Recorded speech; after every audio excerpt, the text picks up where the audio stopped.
نہیں چاہیے، اپنے آباء و اجداد کی رسمیں نہیں نبھانی، ہم نے اللہ اور اس کے رسول کے حکم کی طرف توجہ کرنی۔ تو ان آیات کے اندر اللہ تبارک و تعالیٰ نے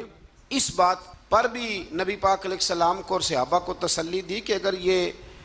ملحدین، مشرکین اور یہودی کلمہ نہیں پڑھتے تو آپ کا نقصان کوئی بھی نہیں کریں گے۔ آپ کے ذمہ تو تبلیغ کرنا ہے نا، تو آپ تبلیغ کر دیں، اگر یہ نہیں کلمہ پڑھتے تو نقصان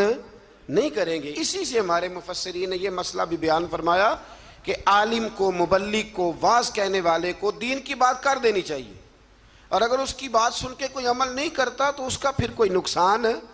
نہیں ہے۔ ماں باپ کو بھی اپنی اولاد کو نصیحت کرنی چاہیے، صحیح بات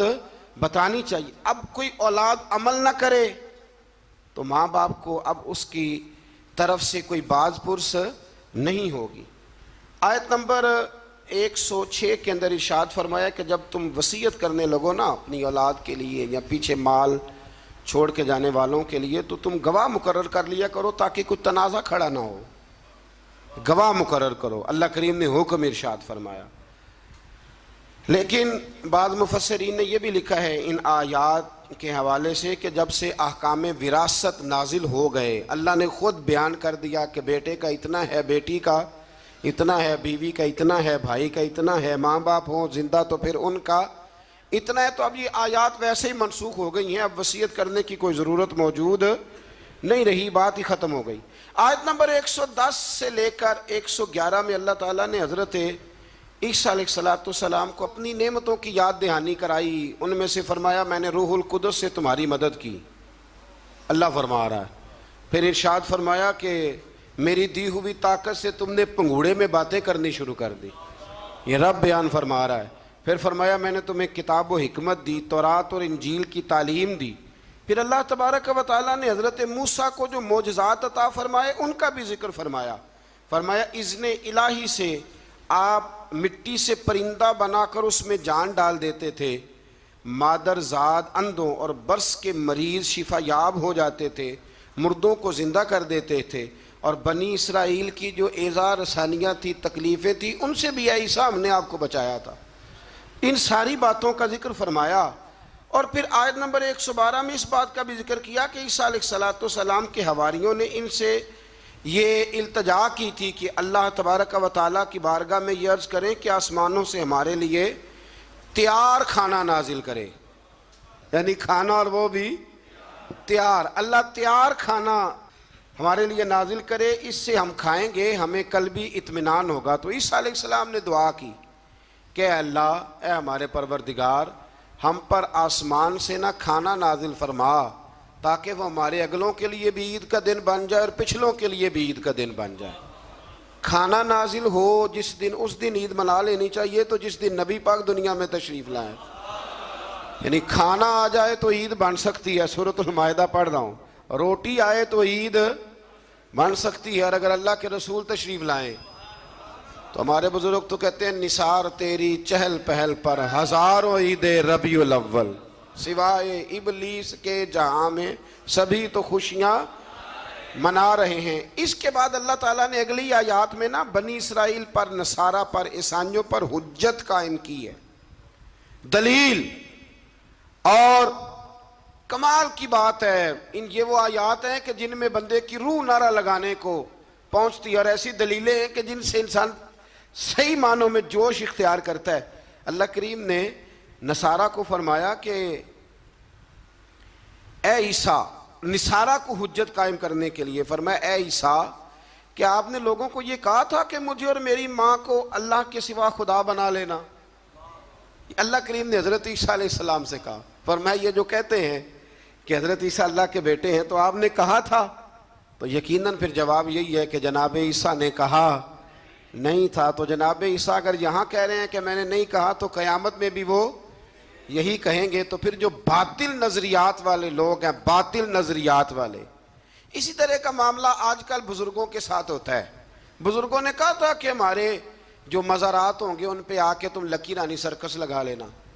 کہا کسی بزرگ نے، وہاں کے میلے ٹھیلے کرنا۔ بلکہ ہمارے ایک بڑے معتبر عالم ہیں، انہوں نے ایک بات سنائی، وہ میرے دل میں بیٹھ گئی۔ کہنے لگے کہ ایک بہت بڑے عالم تھے، تو ان کا شاگرد کسی آستانے پہ مرید تھا، تو وہ جب جانے لگا نا عرس پہ حاضری دینے کے لیے، تو وہ استاد صاحب کہنے لگے بیٹے وہاں غیر شرعی حرکتیں ہوتی ہیں، تم نے کیا جانا ہے بزرگوں کے دربار پہ، تم رہنے دو نہ جاؤ۔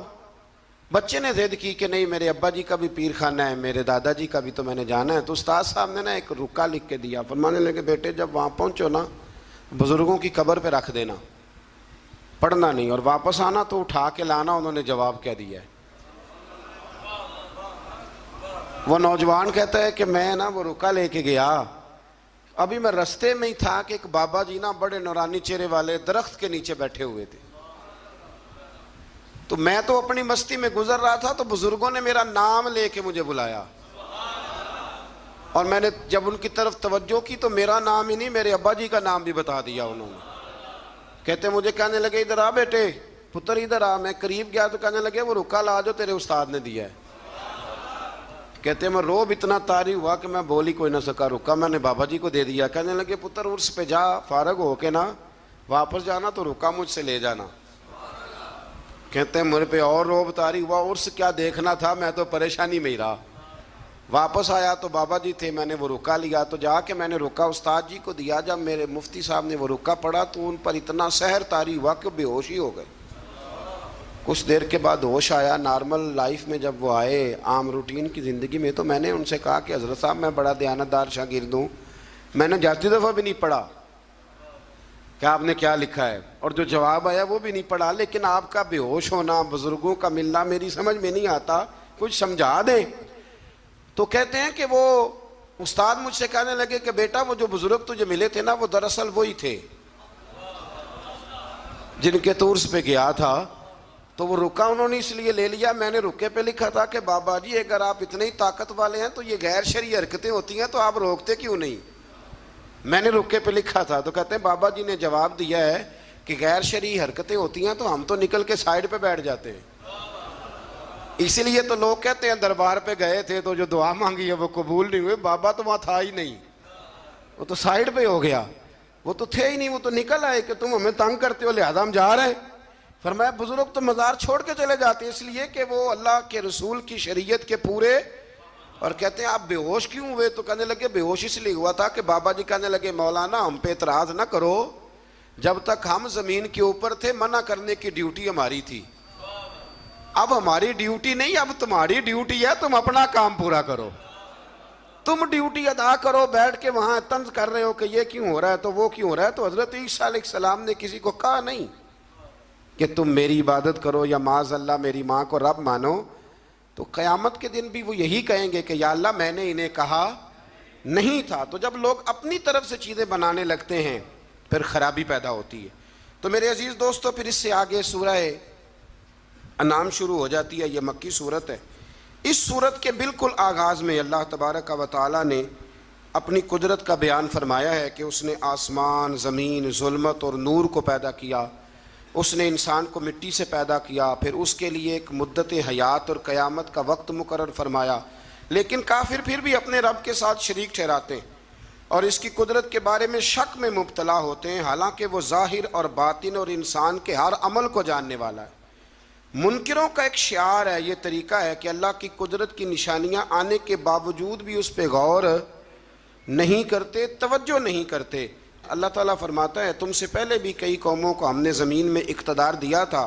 ان پر موسلادھار بارشیں برسائی تھی، ان کے لیے باغات کے نیچے نہریں جاری